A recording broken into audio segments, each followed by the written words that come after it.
Yo, people, come back to Quik Fix. It's your boy Naro here with Ari. Yeah.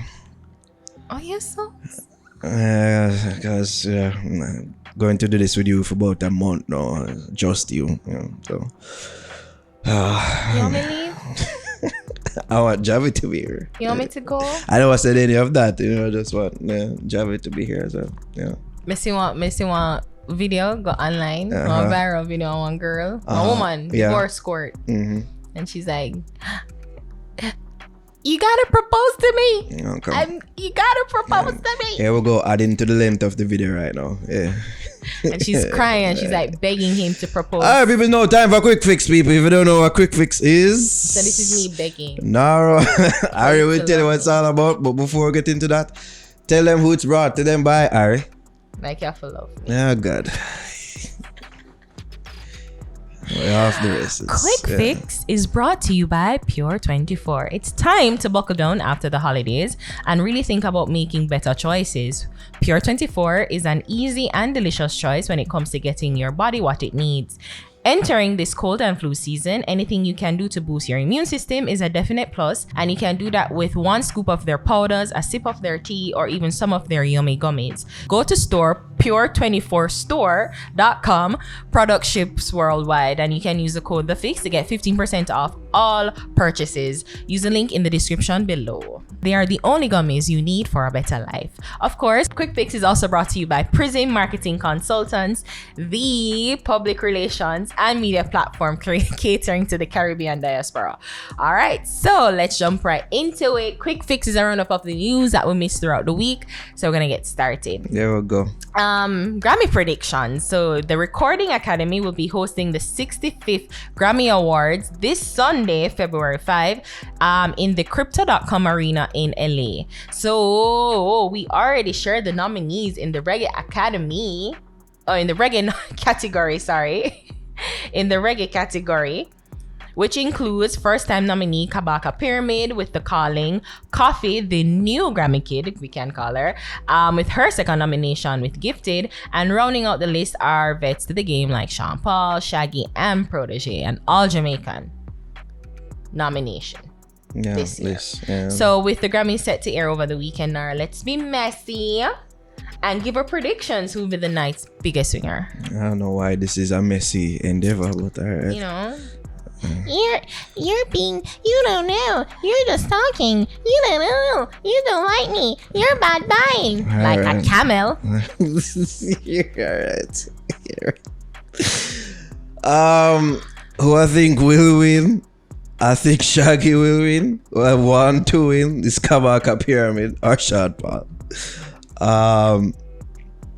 Outside chances, I think Coffee. I think Coffee will get it again. I think she has an outside chance to win her second Grammy Award here. Yeah. But I think for some reason they might go with Shaggy. Shaggy? I think so. And funny enough, that's the only album I haven't listened to out of the whole nomination list. Yeah. But yeah, Kabaka Pyramid I think had the best album, even though I haven't listened to Shaggy to compare. But yeah, out of all of the nominees that I listened to, I really rate the Kabaka Pyramid album there. Well, yeah, I guess I'd like to see him win. Yeah, I guess, we're friendly with Kabaka, so I would like to see him win. It's his first time. He wouldn't be undeserving, so separate and apart from we being cool with him, he wouldn't be undeserving at all. But then, even though I would also like to see Protege win too, because this is like his second nomination, third nomination. So thereabouts, so it would be nice for him to win. Listen, it's all Jamaican, so I have no problem. Jamaica wins. Yeah, I have absolutely no problem with with anybody winning this award tonight overall. But also, I also think, honestly, I think Afrobeat will be the night's biggest winner. I think they will be the night's biggest winner. I think we're gonna see more of them because they have their own. Well, it's a world music. I know they'll win. They're working on their own category. They're working on their own category. Yeah. I don't know if there will be performers on stage, main performers on the main night. I don't know if any artists, Afrobeat artists, but I do think this is going to be a good year for them because everything is set in the right direction for them to kind of be more mainstream in American eyes or in American ears, essentially, and you know, get more name recognition out there. So I think Afrobeat will be the biggest, you know. Okay. Yeah. Right. So moving on, Taxi Man, they're gonna need baby car seat. Did you hear this story, Nara? Yeah, I saw the story. Okay, so with the new Traffic Act taking effect on February 1, taximen are bemoaning a new regulation requiring them to equip their vehicles with booster seats if transporting young children. According to Nationwide News, under the new law that took effect this week, motorists will incur a fine if transporting a child in a vehicle without what authorities have described as a restraint system. The fine is $5,000. Program Director of the National Road Safety Council, Victor Anderson, says taxi operators are not exempt from this provision, but apparently this isn't a new law, but taxi operators were benefiting from what people say are police discretion, with them not enforcing this sanction. So PPV operators protested the new Traffic Act on Wednesday and Thursday, with many suspending their services to send a message to the government of their opposition to the amended law. So I mean, I know everybody say that, you know, there was one big bum rush to the traffic court to ensure that they pay off before February 1 because of the new the revisions to the Traffic Act that would take place, which is now in place. It's stricter, it's heftier fines. You know, as a joke saying that, you know, driving while driving is 10 grand, like, you know, everything is going to be a fine and a regulation. Well, I don't have a problem with them trying to get stricter with the road code because so many Jamaicans are dying. I remember in 2021, I think it was, or 2022, but between those years, 2021 and 2022, there was a headline that saying it was COVID, crash, and crime that the major C's that killed Jamaicans for that time period. So many people were dying, especially on the road. And, you know, I think that they're just trying their best to do. The government is trying their best. Many people think it's a money-making scheme. It could be. Why not? You know, if they're gonna if you're gonna do crime, you don't necessarily need to do the time, but you pay a big fine. Yeah, okay, right. All right, you stumble upon a rhyme. There we go. So, so you know, it's they're just doing what they want to. The government is just trying to do what they can to curb it, especially I'm assuming death. So if you're breaking the law, especially like speeding, if you're careless driving, if you're on your phone while driving, these are certain infractions that can lead to accidents or fatalities on the road, and they're just trying to curb that. So, you know, I guess negative reinforcement, I don't know, I don't remember that Pavlov law, whatever. But this one in particular, I think it's unfair. This particular law that we're talking about, like the taxi need car seat, like most regular Jamaicans can't afford baby seats. So it's ridiculous to ask the taxi men to have the car seats in them. The baby seats, right? Sorry, the baby seats in the car.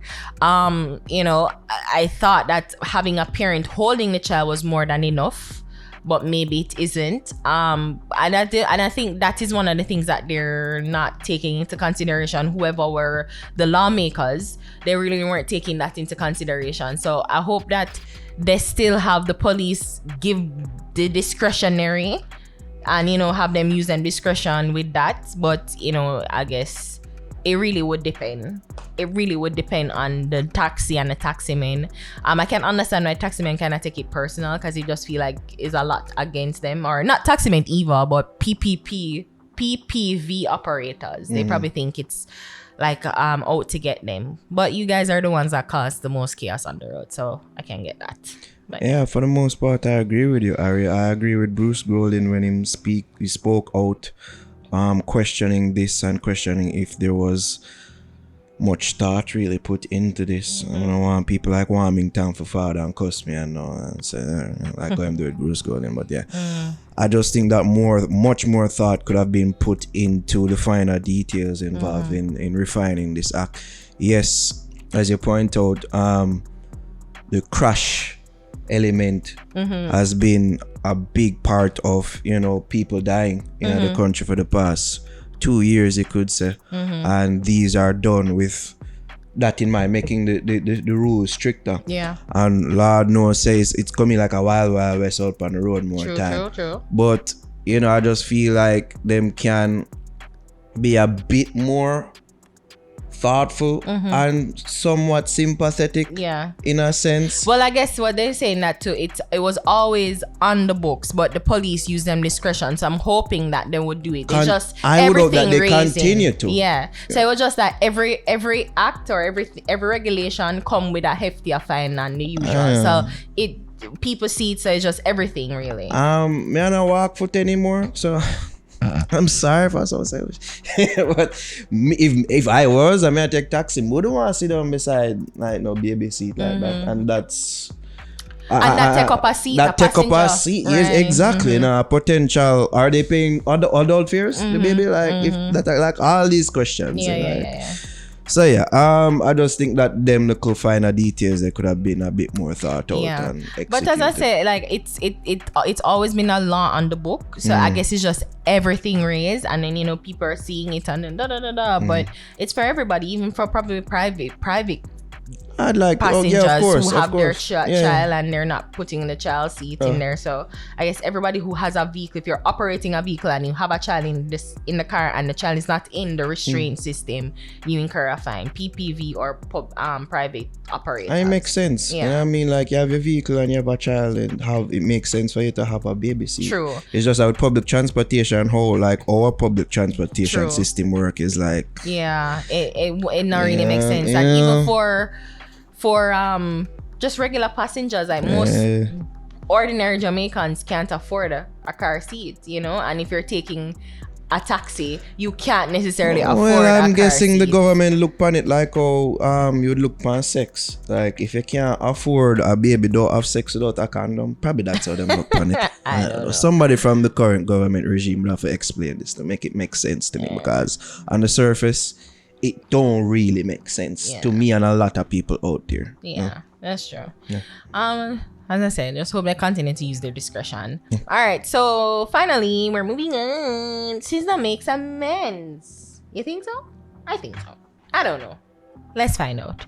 During her recent bonfire lighting ceremony in Charlemont, St. Catherine, conducted by residents of the community along with Sizzla Kalanje and his youth foundation, the militant Rastafarian had a lot to say. In an almost 2-minute video, Sizzla, who was off camera, addressed several issues, including the plaque burning exercise that made international headlines, and used the opportunity to express condolences to his peers who have lost loved ones in recent times. Alluding to the controversy surrounding himself and DJ Khaled, this is what he had to say.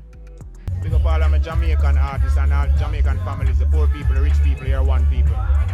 Nobody not rich, nobody not poor, we are one people. See fire there? It's lit. Bless up yourself. I don't know, big up yourself. Ricky General, Alo Zaid, and all of my artists, brother, them, you've lost your child, you know. My condolence. Big up Buju Bantan, see me. Big up Bounty Killer.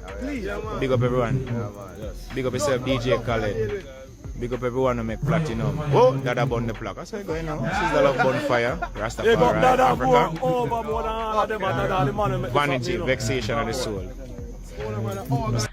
All right, so that's a complete turnaround from his viral burning video of him, like, you know, as we said, burning the plaques and slamming his longtime friend and collaborator. Burn up on the slamming. All right, so what we make of this solemn apologetic Sizzla? What I make of this is that I never want to see Sizzla like talking to a camera like that again. Like, I think it's unbecoming of a legend, like him. This is a retread of something that we discussed in the podcast earlier in the week. But just come off like them little girl that was just attack aimlessly. If you watch the whole entire video, it's like for most of it him just did a talk for talk's sake. And then him just so happen upon this DJ Khaled point and pseudo apology, if you will.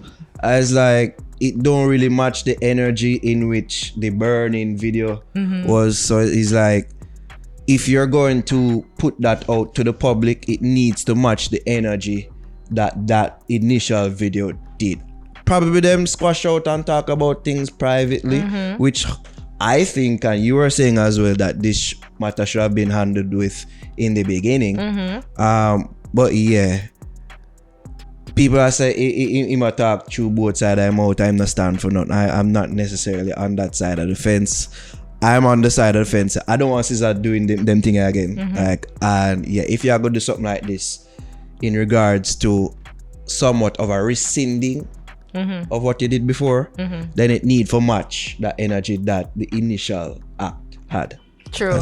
I mean that was my initial thought too. I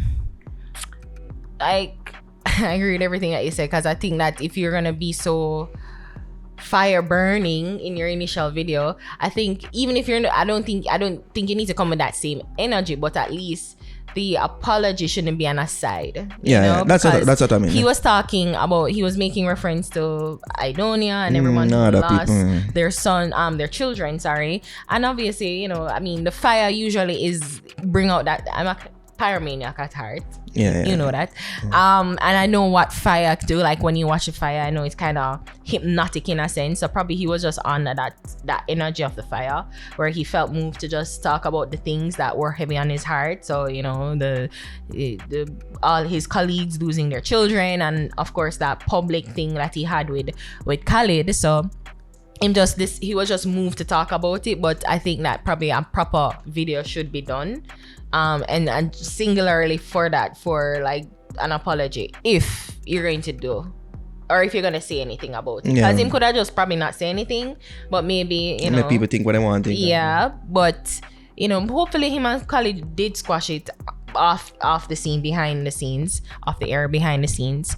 And, it's just like, say, hey, I did one. But we know that this video or this apology isn't going to be as public as his initial fire burning, which is the sad part. So, because it wasn't as dramatic. It wasn't as dramatic. So, but at least he did send some apologies, like a vexation of the soul. Or explanation. Yeah, it's a vexation of the soul. So, maybe this also means that the paperwork that the engineer father and talk about sorted out. Maybe, perhaps. Sorted out, yeah. All right, so that does it for Quik Fix, and that does it for us here this week. Leave a comment down below, like, share, and subscribe. We out here.